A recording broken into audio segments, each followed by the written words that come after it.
আসসালামু আলাইকুম। Homemade mayonnaise বানাবো, তার জন্য দুটো ডিম সিদ্ধ দিয়েছি।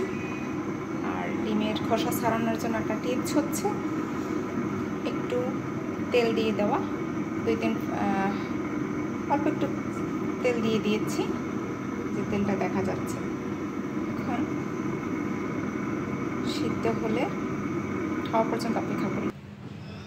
ডিম দুটো সিদ্ধ হয়ে গেছে, এখন অনেক গরম, তাই ঠান্ডা করার জন্য কিছু বরফ দিয়ে দেবো। আমার হাতে সময় কম, তার জন্য যাতে তাড়াতাড়ি ঠান্ডা হয়ে যায় জন্য বরফ টুকরো দিয়ে দিলাম। এটা স্কিপ করতে পারেন। মেয়োনিজ বানানোর জন্য আমি 2টা ডিম সিদ্ধ করে নিয়েছি। আর লাগবে 1 ফালি লেবুর রস। বানানোর জন্য 1 ফালি লেবু, একটা গোলমরিচ ইউজ করবো না, এখানে কাঁচামরিচ কুচি করে দেবো। আর লাগবে চিনি, আর এখানে লবণ, আর হচ্ছে সয়াবিন তেল।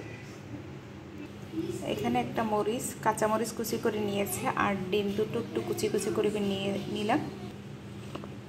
ব্লেন্ডারে জারে দিয়ে দিলাম। এখন লেবু রসটি দিয়ে দিব।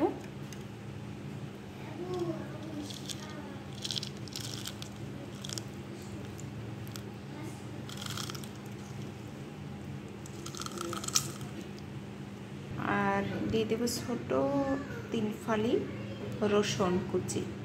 এটা আমি থেতো করে নেব আগে, এরপর খোসাটা ছাড়িয়ে নেব। এরপর দেব চিনি, এরপর দেব লবণ, এরপরে দিয়ে দিচ্ছি সয়াবিন তেল।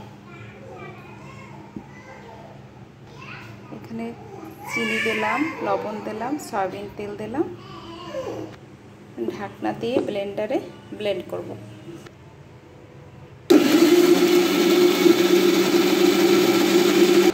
মাশাআল্লাহ, জীবনে প্রথমবারের মতো সিদ্ধ ডিম দিয়ে মেয়োনিজ বানিয়েছি। একদম পারফেক্ট হয়েছে, মাশাআল্লাহ।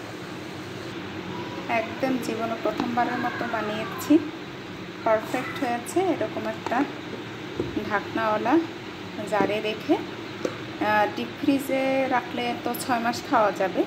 আর যদি নর্মাল চেম্বারে রাখি সেক্ষেত্রে 2-3 দিন খাওয়া যেতে পারে।